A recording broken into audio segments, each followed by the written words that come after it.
Hi. Hi. ఇది దేవుడు ఎలా ఉంటాడు, ఎక్కడ ఉంటాడు, అసలు మనకి తరతరాలుగా పెద్దలు చెప్తున్నారు, పిల్లలు ఫాలో అవుతున్నారు. అది అది నిజమా? ఎంతవరకు నిజము? మరి అలాంటప్పుడు ఈ డిఫరెంట్ కంట్రీస్లో డిఫరెంట్ పద్ధతులు ఏంటి, డిఫరెంట్ కాస్ట్లో డిఫరెంట్ పద్ధతులు ఏంటి, అసలు ఇవన్నీ ఏంటి? అసలు ఏది నిజము, ఏది అబద్ధము? ఇది నమ్ముతున్నారంటే ఇది ఓన్లీ నమ్మకమేనా, నిజమా?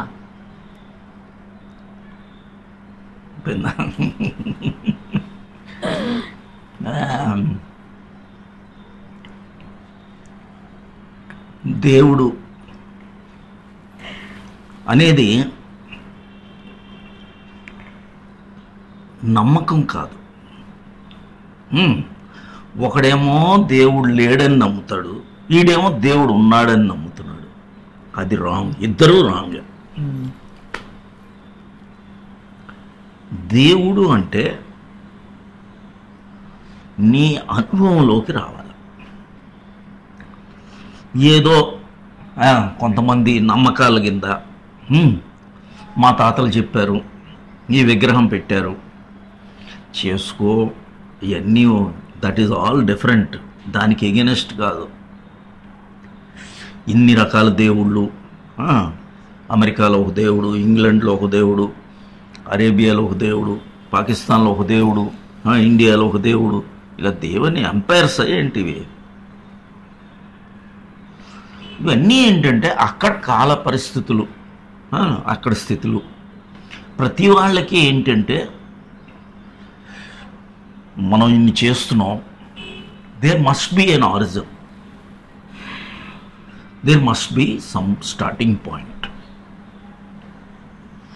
ఆ స్టార్టింగ్ పాయింట్ అయితే ఆ స్టార్టింగ్ పాయింట్నే రకరకాలుగా చెప్పడం మొదలుపెట్టారు. దేవుడు, మరి దేవుడే అయితే దేవుడిని ఎవడు క్రియేట్ చేశాడు కదా? మనం పక్కన పెడదాం, క్రిస్టియానిటీయా, హిందూయిజమా, ఇస్లామా, అది కాదు, అది అన్నీ పక్కన పెడదాం. ఫస్ట్ ఏంటంటే దేవుడు ఉంటే దేవుణ్ణి ఎవరు క్రియేట్ చేశాడు? ఒక పర్సన్ అయితే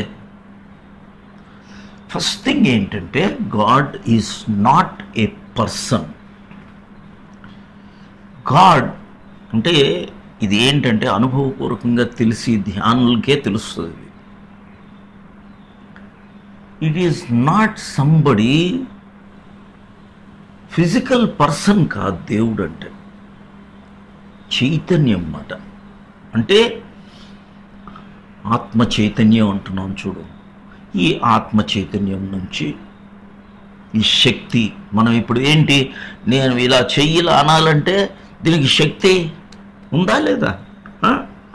నేను కళ్ళు, ఇప్పుడు దేవుడు అంటున్నావు, దేవుడిని ఎలా చూస్తావు? దేవుడు చూడటానికి కూడా నీ కళ్ళు కదా ఆ శక్తి. అంటే చూసే శక్తి ఎవరిచ్చారు నీకు? దేవుడు. వినే శక్తి ఎవరిచ్చారు? అనుభవించే, టచ్ చేసే శక్తి నీకు ఎవరిచ్చారు? ఇవన్నిటికీ ఏంటంటే నమ్మకాలుగా మారిపోయింది ఈ రోజుల్లో. నమ్మకం కాదు. మనకి శివ అంటే ఏంటంటే కాన్షియస్నెస్, సదాశివ అంటే ఎల్లప్పుడూ కాన్షియస్నెస్. సో దాని నుంచి అంటే ఎవర్ కాన్షియస్ స్టేట్. ఇప్పుడు ఏది, మనం తింటున్నాం, తినేటప్పుడు ఏం జరుగుతుంది? లోపల అరుగుతుంది. దానికి ఎక్కడ ఉంది? తినేటప్పుడు ఆ అవేర్నెస్, ఆ శక్తి. అన్నిటికీ మూలం ఏంటి? ఈ చైతన్యం అనేది ప్రతి దగ్గర ఉంటుందన్నమాట. లేనిది లేదు, చైతన్యం లేనిది ఎక్కడా లేదు.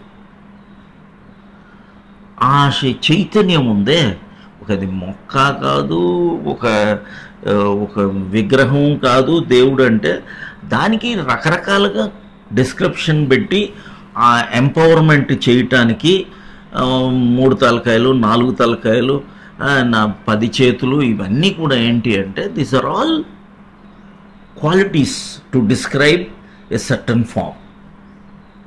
అయితే లేడా అంటే ఉన్నాడు. చైతన్యం ఉంది కదా, నీలో చైతన్యం ఉందా లేదా? నీకు చూసేదానికి ఆ శక్తి, దేవుడనే నీకు ఆ విగ్రహం చూడాలన్నా, ఆ విగ్రహం చూడటానికి నీకు చూడాలనుకుంటున్నావు దేవుడిని. ఎవరి ద్వారా చూస్తున్నావు నువ్వు? కళ్ళ ద్వారా. కళ్ళకి ఎవరు శక్తి ఇచ్చారు? దేవుడే. నీ లోపల శక్తి చైతన్యంగా ఉండి దానివలన నువ్వు చూడగలుగుతున్నావు. సో ఇప్పుడు ఎవరు నీకు ప్రైమరీ? ఎవరు? నీ చైతన్యమా లేకపోతే కళ్ళ? కదా, ఎవరో చేస్తారు, విగ్రహం చేస్తారు. ఆ విగ్రహం మరి ఆయనకి ఎలా తెలిసింది ఇలా ఉంటాడని? ఏ కార్పెంటరో లేకపోతే స్కల్ప్టరో, ఏ మట్టి విగ్రహం చేసుకునేవాడు, వాడికి ఎవరు చెప్పారు? బ్రాహ్మణుడు చెప్పారు. మరి ఆయనకి ఎవరు చెప్పారు? ఇదన్నీ ఏంటి అంటే మేనిఫెస్టేషన్ అనేది తర్వాత ఊహించుకున్నారు. ఈ ప్రాణప్రతిష్ఠ, అసలు ఈ ప్రాణప్రతిష్ఠలు, ఆ ప్రాణప్రతిష్ఠలు చేస్తారు. ప్రాణప్రతిష్ఠ సరే, విగ్రహంలో దేవుడు వచ్చేసాడు.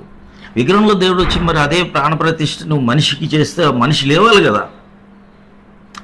ప్రాణప్రతిష్ఠ తప్ప నిజం ఏంటది? మనలో ఉన్న ప్రాణ సంచరణ. అందుకే ఉపనిషత్తు ఎక్కడా కూడా అంత ప్రాణం గురించి, అంత ప్రాణమే. ఈ మహాప్రాణ విద్య ఇది. ఈ మహాప్రాణ విద్య ఏదైతే వాళ్ళు లోపల చేసుకోవాలో, ఏదో పండితులు వీళ్ళు వాళ్ళు బయట చూడటం అలవాటు చేసుకున్నారు. అక్కడ ఏమవుతుంది? విగ్రహం ఏమైనా 1 సెంటీమీటర్ కదులుతుందా? ఉదయం లేస్తే నా మిత్రులు బోల్డ్ మంది పూజారులు ఉన్నారు. ఆ విగ్రహం మీద ఎన్నో ఉంటాయి, బల్లులు, అన్ని ఎలకలు గిలకలు, ఎక్కడ పురుగులు అన్నీ పడిపోతుంటాయి. అవి కాదు, అది క్లీన్ చేస్తే అది సింబాలిక్గా దేవుడు అంటే ఒక పవరు. అది మాట. మనకేంటంటే ధ్వజస్తంభం అంటే మన స్పైనే. ఆ స్పైన్ ద్వారా మన పురంలోకి, ఈ పురం అంటే ఈ నవరంధ్రాలు కాదు పురం, ఈశ్వరలింగం అంటే ఈ భూమధ్యం అన్నమాట. నార్త్ ఈస్ట్ అంటే ఇది నార్త్, పైది నార్త్, కింద సౌత్, ఈస్ట్ ముందు, నార్త్ ఈస్ట్ అంటే నీ ఫలభాగం. సో ఇది దాన్ని నువ్వు ఎందుకైనా బొట్టు పెట్టుకుంటావు. ఏంటంటే కొన్ని అర్థాలని వాళ్ళు అసలు విషయాలు మానేశారు. ధ్యానం మానేశారు, ప్రాణాయామాలు మానేశారు. కేవలం నువ్వు ఎన్ని తప్పులు చేయి, అక్కడికి వెళ్ళి నువ్వేదో ఒకటి చేసేస్తే వచ్చేస్తుంది అని కాదు. అది ఏంటంటే మనకి లోపల ఉన్న ప్రాణ సంచరణ, మహాప్రాణం దగ్గరికి మనకి పంచప్రాణాలు, ఉపప్రాణాలు ఇవన్నీ ఉంటాయన్నమాట. దాంట్లో తాలూకా ఫ్లో ఈశ్వరుడు మనలోనే ఉంటాడనమాట. ఈశ్వర అంటే ఏంటి? ఇకారం పైకి వెళ్ళేది ఇకారం, స్వకారం, రకారం కిందకు వచ్చేది. సో ఈశ్వర ప్రణిధానాన్ని అది ఏంటి? మనం అన్నీ కూడా లోపలే, మొత్తం లోపలే. ఇప్పుడు బయట టెంపుల్లో నువ్వు ఈశ్వరుడు కనిపించడం కాదు. ఈ టెంపుల్ ఎవడు కట్టాడు? ప్రకృతి కదా, నేచర్ కదా. సో అక్కడికి వెళ్ళి నువ్వు ఏదో ఒకటి చేసేస్తే బయట నుంచి అక్కడేమి జరిగిపోదు. చేసుకోవటం ఓకే, గుడ్. ఇప్పుడు ఏంటంటే మనకి సైకలాజికల్ సాటిస్ఫాక్షను ఇవన్నీ ఉంటాయి కాబట్టి చిన్నపిల్లలకి తెలియదు కాబట్టి వాళ్ళకి చెప్పడానికి కొన్ని మార్గాలుగా చెప్పడం జరిగింది. మంచిదే, ఇవన్నీ తప్పులేదు. కానీ అసలు విషయాలు మరుగున పడేసి ధ్యానం లేదు, ప్రాణాయామ లేదు. అసలు ప్రాణాయామం ఏంటి? మహాప్రాణ విద్యలో అది ఇంపార్టెంట్ అన్నమాట కదా. సో అవి తెలుసుకొని ఇవి కూడా చేసుకుంటే తప్పులేదు. కానీ అసలు విషయం ఏంటంటే మన ఆత్మ చైతన్యమే, మన సాక్షితత్వమే, అది అసలు మాట. అది లేకపోతే ఈ మనసు, ఈ రిలీజియన్ ఇవన్నీ ఏంటంటే మనసు మాట. రిచువల్స్, ఇవన్నీ స్క్రిప్చర్స్ ఎక్కడి నుంచి ఉన్నాయి? మనసు నుంచి. కానీ మనసు ఉంటే నువ్వు ఆధ్యాత్మికతలోకి వెళ్ళగలవా? లేదు. ఎలా వెళ్ళాలా? ఈ మనసుని ఆపి ఆత్మతో ఐక్యం అయితే కానీ నువ్వు వెళ్ళలేవు. మనసు అనేది నమ్మకాలు, beliefs, rituals, this is all it is going outward మాట. ఈ అవుట్వర్డ్లో నువ్వు వెళ్ళలేవు. అయితే మరి ఏది చెయ్యని దానికన్నా కొంతైనా చేశాడు. LKG UKG good. కానీ ఆత్మనివేదన నవవిధి భక్తి సూత్రాల్లో కూడా లాస్ట్ది ఏంటి? ఆత్మనివేదనే కదా. ఆత్మతత్వంలోకి వెళ్ళాలి కదా. ఆత్మనివేదన, ధ్యానం ఇవి ముందుకు వెళ్తే అసలు విషయం అది మాట. సో ఆత్మతత్వంలోకి వెళ్ళేటప్పటికి మనకి సంపూర్ణంగా అనుభవం అవుతుంది. ఎక్కడ మనకి we can see, we'll experience the light. ఆత్మతత్వం అనేది మనకి అనుభవపూర్వకంగా అవుతుంది. No name and no form for God. ఏదైనా సరే రూపం ఉండి పేరుంటే అది దానికి ఎండ్ ఉంటుంది. బిగినింగ్లో చెప్పాల్సి వస్తుంది. దేవుడు అనే దానికి పదంకి ఏదో పేరు పెట్టారు. ఒక్కొక్కడు ఒక్కొక్క పదం పెట్టాడు. ఈశ్వర్ అంటే జో ఈశ్వర్ హై ఓ నశ్వర్, జో నశ్వర్ హై ఓ ఈశ్వర్ హై. శివ అంటే ఏంటంటే చైతన్యం అని, శవ అంటే అన్కాన్షియస్నెస్ అనేది. దీనికి ఏంటి? మొదట్లో ఏం చేసేవాళ్ళు వాళ్ళు? మనం భక్తిలో ఇప్పుడు టెంపుల్కి వెళ్ళాం. అక్కడికి వెళ్ళి మనకి నీకు చాలాసార్లు చెప్పాను, ఈ 2 కళ్ళు, 2 చెవులు, 4, 2 ముక్కురంధ్రాలు, నోరు, 7 లోపల ఉన్న 2 కన్నాలు, ఇవి నవరంధ్రాలు. దీని ద్వారా మనకేంటంటే ఈ పురం మాట. ఈ పురం అంటే పురుష అంటే ఏంటంటే ఈ పురంలోకి వెళ్ళాలన్నమాట. అది ప్రాకృతి. అది కిందకు వచ్చేస్తే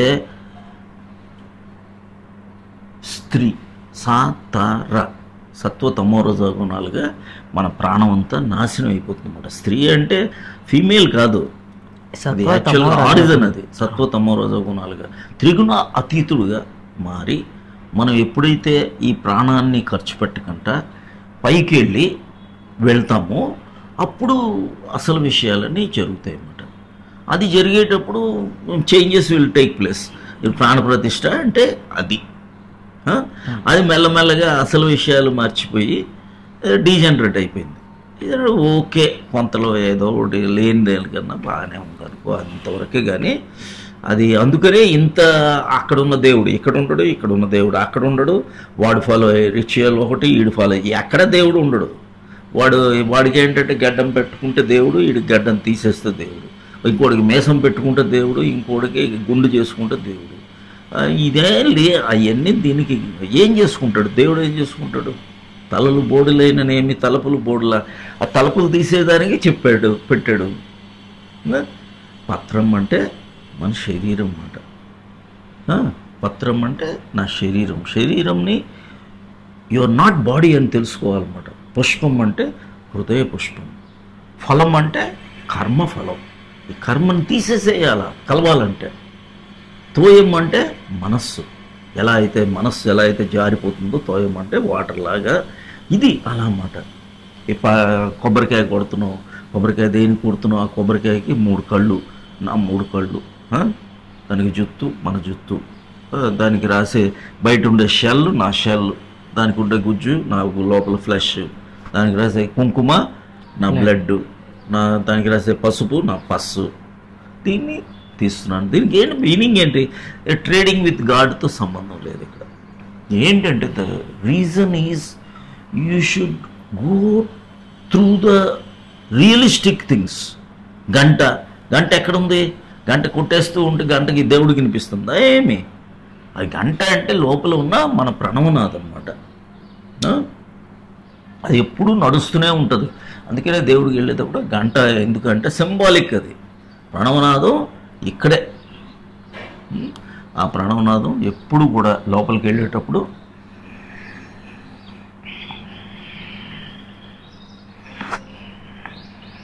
వినిపిస్తుంది కదా, అది గంట అంతే. ఏమి చేయని దానికన్నా నువ్వు వెళ్ళి టెంపుల్కి వెళ్ళి ఇంతకు ముందు రోజుల్లో హాయిగా అక్కడికి వెళ్ళి ధ్యానం చేసుకునేవాళ్ళు. ధ్యాన మందిరాలు అవి ఇప్పుడు పోయాయి. పూజారి నేను ముక్కు పట్టుకో అంటాడు. ప్రాణాయామ తెలియదు పాపం, ఆయనకి తెలియదు. ముక్కు పట్టుకోని అంటాడు. ప్రాణాయామం చేయాలి కదా. సో అలా అలా పోయింది. కానీ దేవుడు అనేది నిజం, సత్యం. ఈ ప్రణవం ద్వారా మనం వెళ్ళి చేరొచ్చు. అదే ఉపనిషత్ సారాంశం అన్నమాట. అది కరెక్ట్గా తెలుసుకుంటే దేవునిలో ఉన్న చైతన్యమే అదే శక్తిగా కిందకు వస్తుందన్నమాట. అంటే సదాశివుడు ఆకాశం, శివుడు వాయువు, అగ్ని రుద్రుడు, మనస్సు విష్ణు, బ్రహ్మ అహంకారం అంటే పృథ్వీతత్వం, అంటే భూమితత్వం, ఉదకతత్వం, అగ్నితత్వం, వాయుతత్వం, గగనతత్వం. ఇవి అసలువే. ఎప్పుడైనా క్రియేషన్ ఉండాలంటే ఇవన్నీ ఉండాలి. అర్థమైందా? సో దీన్ని బట్టి యాక్చువల్గా this is a inner science. ఈ ఇన్నర్ సైన్స్ ద్వారా we will make you experience God your self. అనుభవపూర్వకంగా నీవు దేవుణ్ణి అనుభవించాలి. అది. ఇంకేమైనా ఉన్నాయా డౌట్స్? అంతేనా? క్లారిఫై అయిందా? లేదా ఇంకా అన్ని బౌన్సర్లా? లేదు, అది మనం వెళ్ళాలి, టెంపుల్కి వెళ్ళాలి, హనుమాన్ టెంపుల్కి వెళ్ళాలి. కానీ హనుమాన్ అంటే ఇప్పుడు ఏది ప్రతిదీ గణేష్ టెంపుల్కి వెళ్తాం, అన్నిటికీ వెళ్తాం, ఏది వద్దంటలేదు. అర్థాలు వేరు, మారిపోయారు. అదంతా కూడా వేరేగా వచ్చింది. కాబట్టి అది మన వీడియోల్లో బోల్డ్ వీడియోలు ఉన్నాయి, అవి వాటిలో చూసుకుంటే బాగుంటుంది. But God is real, God is truth, godliness is truth. So godliness is truth. అనుభవపూర్వకంగా స్పిరిచువల్ లైన్కి వెళ్ళి ధ్యానం చేసుకొని చేస్తే అనుభవం. I wish you all the best. God bless you. Become a member. Thank you.